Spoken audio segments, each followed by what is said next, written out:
Jarvis, Oui, allume le bar. voilà. Merci. De rien.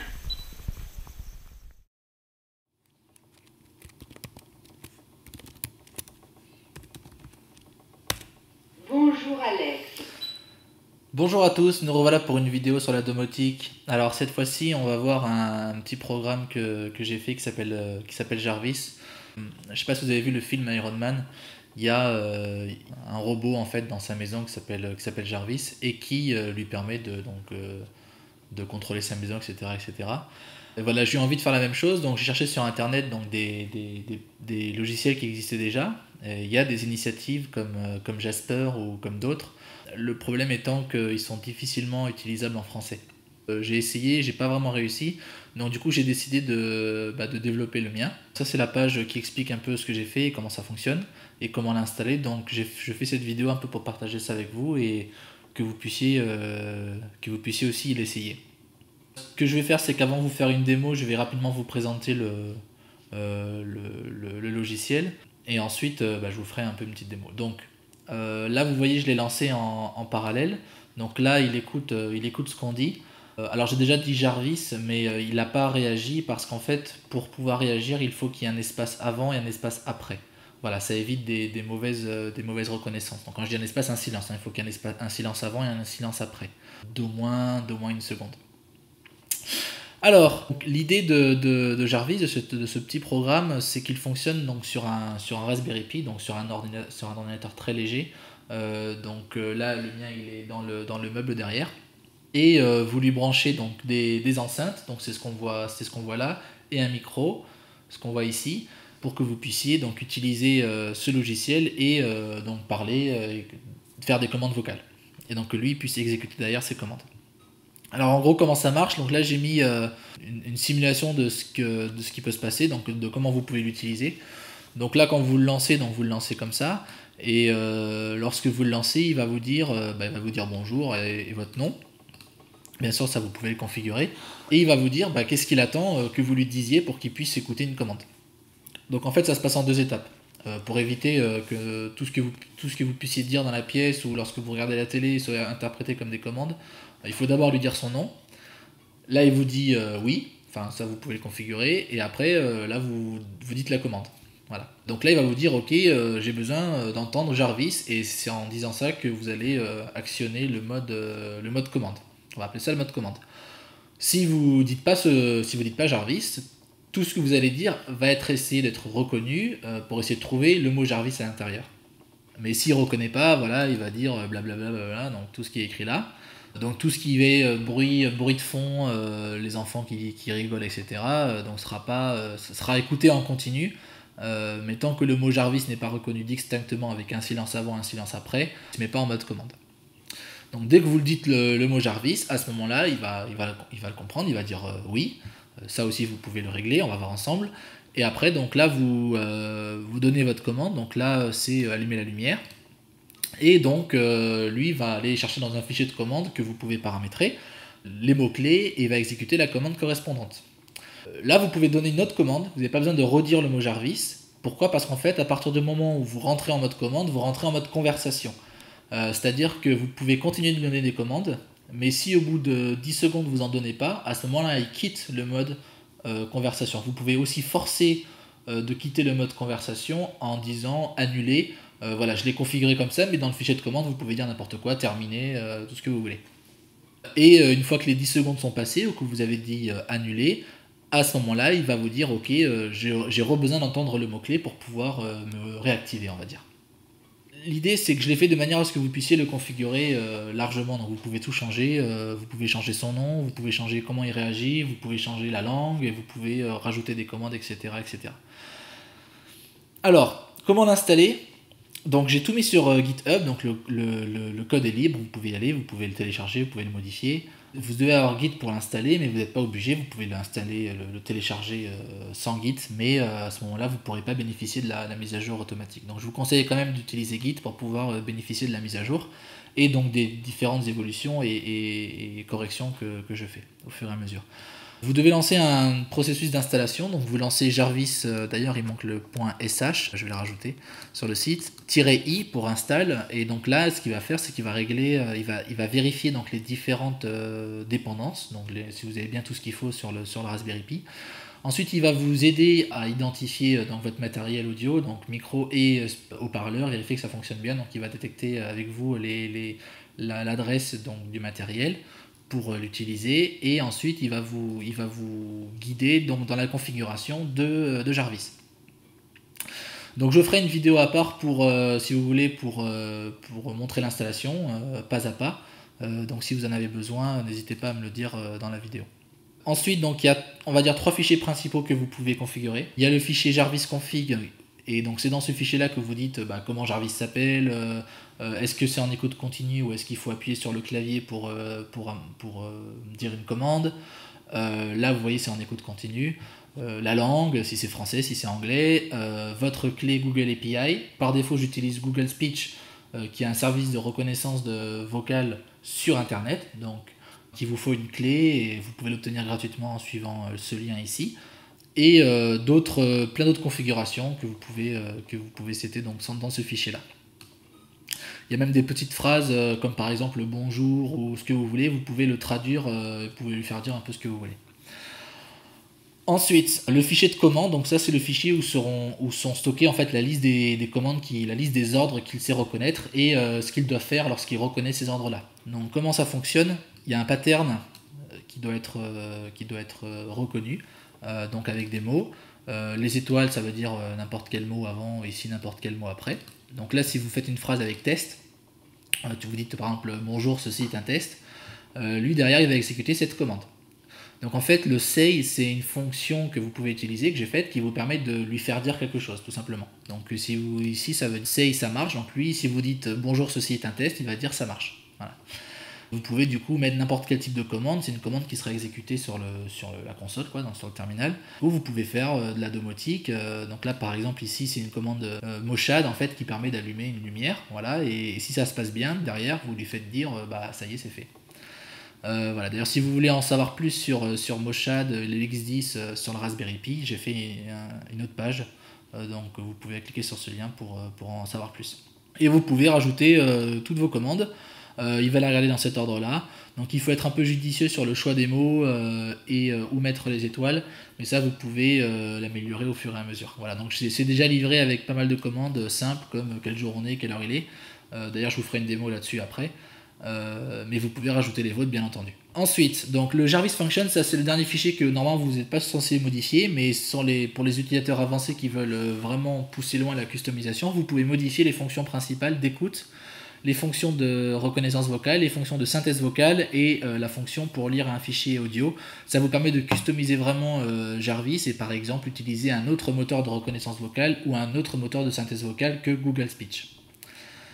Pour le lancer, vous lancez jarvis.sh. Moi je conseille de mettre le "-v pour verbose au premier lancement, ça vous permet d'avoir un peu plus de détails, de voir ce qui se passe, de comprendre un peu comment ça fonctionne derrière. Et si jamais, lorsque vous êtes un peu à l'aise et que ça marche bien, du coup vous pouvez enlever l'option et du coup vous avez un affichage minimal, juste ce que vous dites et ce que lui dit. Donc là c'est le cas ici là en ce moment.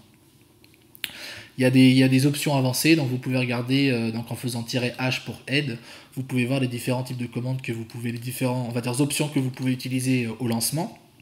Vous retrouvez d'ailleurs l'option pour installer, il y a une option pour mettre à jour. Juste la seule option que je vous conseille pas d'utiliser c'est celle-ci, c'est une option que j'ai faite pour moi lorsque je mets à jour le code sur GitHub, donc il va écraser des fichiers de config par défaut, donc celle-ci ne l'utilisez pas. J'aimerais partager avec vous une petite réflexion que je me suis faite sur la reconnaissance vocale en ligne. Google Speech API c'est celui qui va être activé par défaut. Donc comme vous le savez, il y a deux types de reconnaissance, je le disais un peu avant.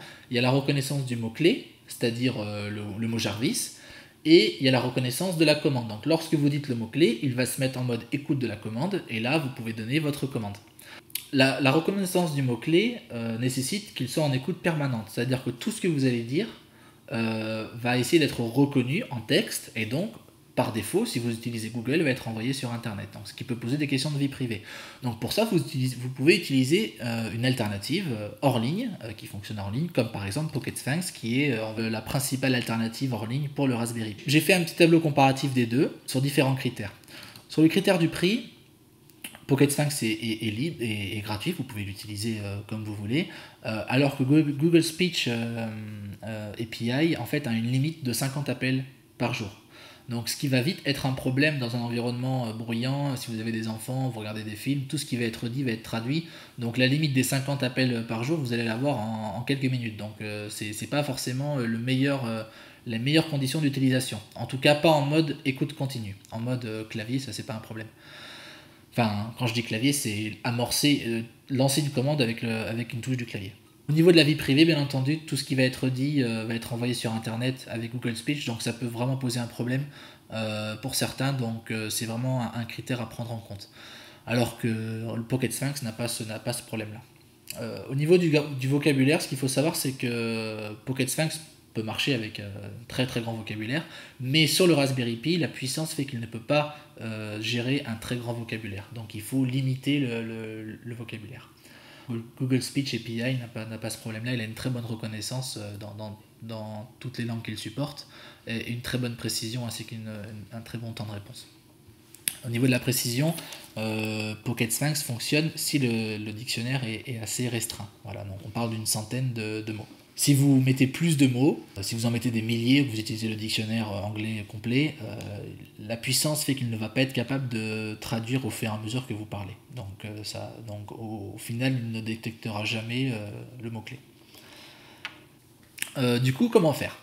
L'idée, finalement, c'était de dire, au lieu d'essayer d'utiliser l'un ou l'autre, parce que chacun a ses avantages et ses inconvénients, je me suis dit, pourquoi ne pas utiliser les deux, c'est-à-dire utiliser Pocket Sphinx pour la reconnaissance du mot-clé et Google Speech pour la reconnaissance de la commande. Donc, si on se met dans ce contexte-là, j'ai refait un tableau comparatif pour voir du coup ce que ça donne. Si on utilise Pocket Sphinx pour la reconnaissance du mot magique, bon, on n'a pas de problème de limitation, hein, parce que là du coup c'est l'écoute continue, donc on peut faire des milliers de reconnaissances par jour, c'est pas un problème. Au niveau Google Speech pour la commande, c'est plus vraiment un problème. Car c'est uniquement lorsqu'il va se mettre en mode commande, donc c'est-à-dire que lorsque vous avez dit le mot-clé qui aura été reconnu par Pocket Sphinx, qu'il va se mettre en mode commande et ensuite envoyer ce que vous allez dire sur Internet. Donc là, ça correspond à une commande, donc du coup, on sera limité à 50 commandes par jour, ce qui n'est pas vraiment un problème dans une utilisation normale. Pour ce qui est de la vie privée, tout ce qui va être dit dans la pièce, lorsque vous n'utilisez pas Jarvis, ne sera plus envoyé sur Internet. Donc ça, c'est du coup plus un problème. Seulement les commandes, lorsque vous souhaitez donc dire une commande, sera envoyé sur Internet, mais là vous savez ce que vous dites comme commande, donc du coup c'est plus vraiment un problème. Voilà, ce sera allumer la lumière ou quelle heure est-il qui sera envoyé à Google, donc c'est pas vraiment un problème, c'est plus vraiment problématique au niveau de la vie privée. Sauf si bien entendu vous avez un faux positif, donc c'est-à-dire si Jarvis est reconnu alors que vous regardez la télé ou alors que vous discutez avec vos enfants ou avec votre femme. Ça m'est arrivé juste une fois. Donc quand je regardais la télé, il y avait un film et il y avait un mot qui ressemblait à Jarvis, avec un silence avant, un silence après, et là il a été reconnu, et donc là lui s'est mis à dire ok, je t'écoute. Donc là du coup j'y suis allé, j'ai annulé la commande. Mais c'est quelque chose qui arrive assez rarement.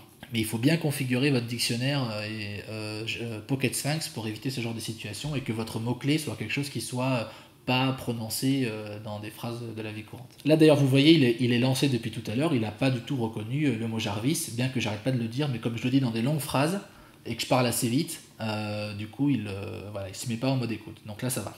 Au niveau du vocabulaire, il y a un seul mot à reconnaître, donc là c'est pas un problème.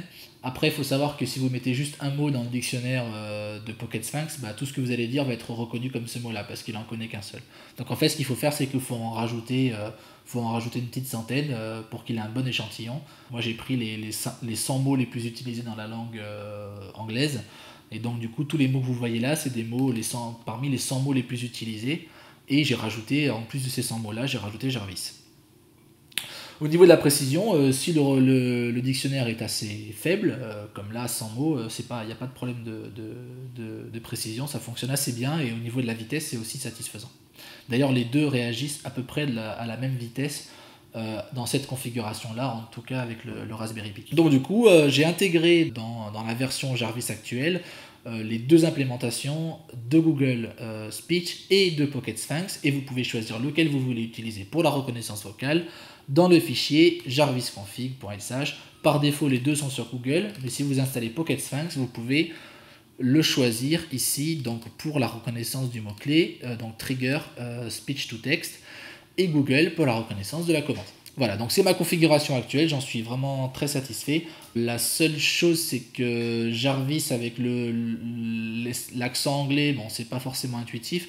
Donc du coup, lorsque j'ai généré le dictionnaire et le modèle de langue, et donc dans la vidéo d'installation, je vous montrerai comment faire, j'ai dû modifier l'orthographe pour que ça soit plus similaire à une prononciation française. Voilà, donc maintenant je vais vous faire une petite démo, je vais demander l'heure. Qu'est-ce que je peux demander aussi? Je vais demander d'allumer la lumière de la véranda. Je vous montrerai pas que ça marche, mais vous allez me croire sur parole. Et après je reviens. Jarvis. Oui, Quelle heure est-il? il est 14h28. En quelle version tu es? Je suis en version 01. Merci. De rien. Ok, allume la véranda maintenant s'il te plaît. Voilà. Annulé. Ok. Voilà, alors j'ai dit annuler pour forcer de sortir en mode commande, parce que sinon tout ce que j'allais vous dire là allait être envoyé sur Google. Donc au lieu d'attendre 10 secondes, vous pouvez aussi dire annuler, vous pouvez choisir le mot, de manière à ce que vous sortiez du mode discussion, du mode conversation. Voilà, donc tout ce qu'on a dit a été transcrit ici, vous voyez, ça a été en live. Voilà, je vous invite à aller télécharger le logiciel et le tester sur votre Raspberry Pi, mais vous pouvez l'utiliser aussi sur Mac. D'ailleurs, je l'ai conçu sur un Mac, il fonctionne aussi sur un Mac. Et voilà, et me dire ce que vous en pensez. Si vous rencontrez des problèmes, n'hésitez pas à me soumettre un problème ou même si vous avez des idées d'amélioration aussi me les faire savoir. Et si vous avez des questions, n'hésitez pas à me les poser ici sur la page ou sur la vidéo. Voilà, j'espère que cette vidéo vous a plu. N'hésitez pas à appuyer sur le petit pouce bleu pour m'encourager à faire d'autres vidéos. Et dites-moi si vous voulez que je fasse une vidéo d'installation ou plus de vidéos de démonstration de Jarvis. Je vous remercie, passez une bonne journée et à très bientôt.